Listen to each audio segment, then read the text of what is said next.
এবার জটিল যৌগ, ঠিক আছে?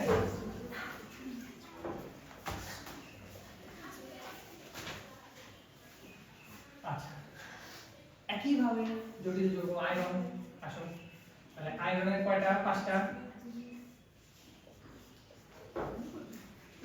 Same concept, same. তাহলে কি হবে? 3d 6, তাই না? 1 2 3 4 5 6।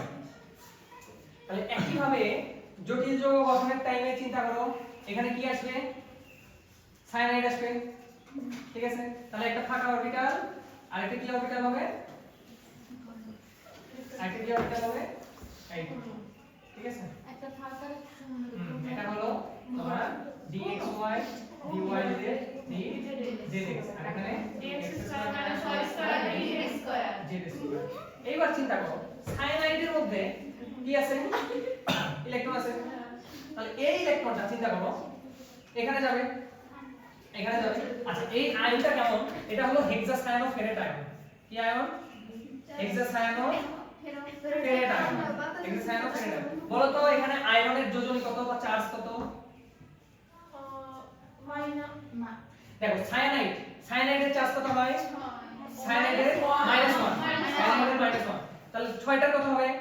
-6। এই 6 থেকে 4টা বাদ দিবা, তাহলে কত হয়? তাহলে এখানে +2। আবার -6 থেকে -4 করব, মানে -10 এ নিয়ে যাবে। বুঝা গেছে? তাহলে এখানে মাইনাসের উদ্দেশ্য কি? দেখো আমি যদি এখানে 4টা কাটায় একটা K4 লাগাই দিই, পটাশিয়াম ফেরোসায়ানাইড। দেখছো? মনে পড়ছে? Potassium ferrocyanide. তার মানে কি? এই চারটাই এখানে আয়ন আকারে থাকে। এই চারটায় আয়ন আকারে। তাহলে আমি এখানে এইটাকে বলে লিগ্যান্ড। সায়ানাইডকে কি বলে? লিগ্যান্ড। তাহলে এবার আসো লিগ্যান্ডের সংজ্ঞা। লিগ্যান্ড কাকে বলে? জটিল যৌগ গঠনকালে অবস্থান্তর ধাতুকে যে পরমাণু না, যে অণু বা আয়ন কি করে? ইলেকট্রন প্রদান করে, তাকে কি বলা হয়? লিগ্যান্ড বলা হয়। তাহলে জটিল যৌগ গঠনকালে প্রথম শর্ত হচ্ছে কি গঠন হতে হবে? জটিল যৌগ গঠনকালে অবস্থান্তর ধাতুকে যে অণু বা আয়ন কি প্রদান করতেছে? ইলেকট্রন প্রদান করতেছে, তাকে কি বলা হয়? লিগ্যান্ড বলা হয়। ঠিক আছে? ইলেকট্রন প্রদান করতেছে, তাকে লিগ্যান্ড বলা হয়। আচ্ছা, এইবার কথা বলো, আমি কিছু বললাম কি? অণু, তাই না? কিছু আমার অণু আর কিছু আমার কি? আয়ন। আয়ন বলে কি তো? কিছু অণু আর কিছু আয়ন। যেটা ভুল বলি সেটা ঠিকই মনে রাখবে। আচ্ছা, তাহলে অণু কি কি হতে পারে চিন্তা করো। অ্যামোনিয়া, এটার কি কোনো চার্জ আছে? নাই, কিন্তু তারপরে এর মুক্ত জোড় ইলেকট্রন আছে। এরপরে চিন্তা করো, এরপরে পানি, ঠিক আছে? এর কি কোনো আছে? চার্জ নাই, কিন্তু মুক্ত জোড় ইলেকট্রন আছে। তার মানে এরা লিগ্যান্ড হিসেবে কাজ করতে পারে। যেহেতু এদের চার্জ নাই, এইজন্য এদেরকে কি বলা হয়? এদেরকে বলা হয় প্রশম লিগ্যান্ড। কি বলা হয়? প্রশম লিগ্যান্ড। ঠিক আছে? আর আয়নের কথা চিন্তা করো, সায়ানাইড একটা যৌগমূলক, ঠিক আছে? এরপর কি হতে পারে? ফ্লোরাইড হতে পারে, ক্লোরাইড হতে পারে, ব্রোমাইড হতে পারে, আয়োডাইড হতে পারে। ঠিক আছে? তাহলে এগুলো হলো অন্য লিগ্যান্ড, মানে আয়নযুক্ত লিগ্যান্ড। ঠিক আছে? তাহলে এদের চার্জ যার যত, ধরো এর -1, এরও -1, এরও -1। হ্যাঁ, সায়ানাইড হবে। সায়ানাইডের পরে আয়রন হবে না? কোনটা? এটা কই কোথায় বলো? Fluoride ligand. ঠিক আছে? আচ্ছা, মজার ব্যাপার হচ্ছে এই লিগ্যান্ডের আবার কি আছে? উইক ফিল্ড লিগ্যান্ড আছে, স্ট্রং ফিল্ড লিগ্যান্ড আছে। মানে কি? দুর্বল লিগ্যান্ড, সবল লিগ্যান্ড। এবার আসো দুর্বল লিগ্যান্ড, সবল লিগ্যান্ড কারা? তাহলে একটা সব মনে রাখতে হবে। Weak field ligand, weak field ligand, আর একটা হলো স্ট্রং ফিল্ড লিগ্যান্ড।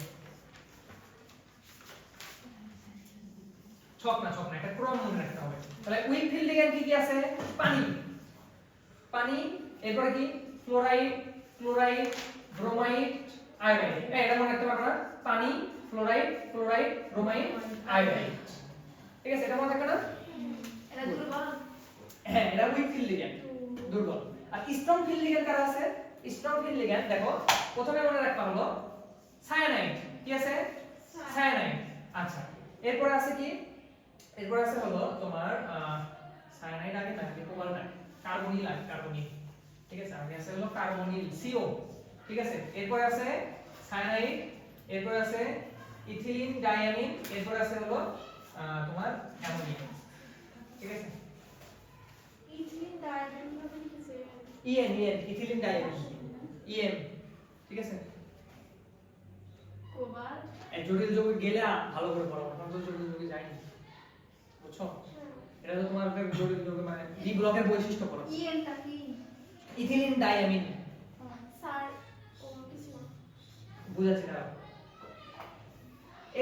এটা মনে থাকবে, এই যে প্রথমে CO, ঠিক আছে প্রথমে CO, তারপর C দিয়ে আরেকটা CN, এরপর CN এর পর EN, মনে রাখবে N পরে, তাহলে N পরে আবার AN দিয়ে আবার অ্যামোনিয়া, ঠিক আছে তাহলে CO C দিয়ে আরেকটা CO CN, তারপরে EN C এর পরে EN, তারপরে N দিয়ে আরেকটা অ্যামোনিয়া, ঠিক আছে আচ্ছা এটা কি বললাম ইথিলিন ডাইয়ামিন, মানে ব্যাপারটা কেমন ইথিলিন লেখো CH2 CH2, ঠিক আছে এবার দুই পাশে দুটো NH2 যুক্ত করো, এটা হলো ইথিলিন ডাইয়ামিন। কেন বলো তো এটাও কাজে লাগতেছে কেন, এই যে নাইট্রোজেনের হ্যাঁ মুখ ধরে বুঝা গেছে মুক্ত জোর মানেই কি হতে পারে লিগ্যান্ড হওয়ার সম্ভাবনা আছে, আর এটা তো এমনি মনে রাখবে।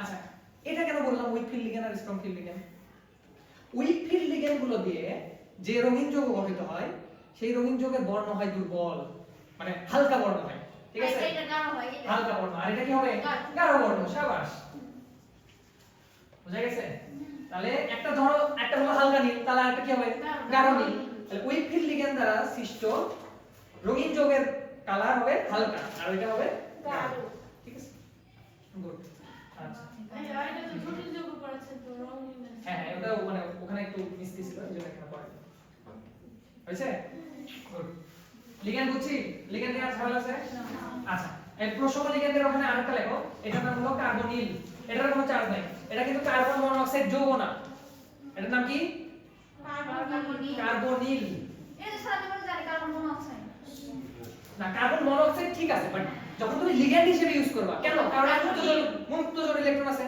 যখন লিগ্যান্ড হিসেবে ইউজ করবা তখন নামটা কি হবে কার্বনিল। পানি বলো এটার নাম তো পানি না, যখন লিগ্যান্ড হিসেবে ইউজ করবা তখন নাম হবে অ্যাকোয়া, কি নাম হবে অ্যাকোয়া, ঠিক আছে এরপর ধরো এটা জানো হলো নাইট্রিক অক্সাইড, এটা কি জানো নাইট্রিক অক্সাইড, যখন লিগ্যান্ড হিসেবে ইউজ হবে তখন নাম হবে নাইট্রোসো, কি নাম হবে নাইট্রোসো, এটার নাম কি জানো অ্যামোনিয়া, বাট যখন লিগ্যান্ড হিসেবে ইউজ করে তখন নাম হবে অ্যামিন, ঠিক আছে এই যে সায়ানাইড বাট লিগ্যান্ড হিসেবে ইউজ হলে নাম কি হয় সায়ানো, কি নাম হয় সায়ানো, যেমন এটাকে আমি সায়ানাইড বলছি বলিনি, তারপরে এটার নাম কি হেক্সা সায়ানো ফেরেট আয়ন, ঠিক আছে নাইট্রোসো ওটা হ্যাঁ নাইট্রোসো, কি নাম ওটা হ্যাঁ এগুলো যখন তুমি লিগ্যান্ড হিসেবে ইউজ করবে তখন, হ্যাঁ বুঝতে পেরেছি ঠিক আছে মনে করো তোমার বাসায় এক নাম, এখানে আরেক নাম, স্কুলে আরেক নাম, আর কি অ্যামিন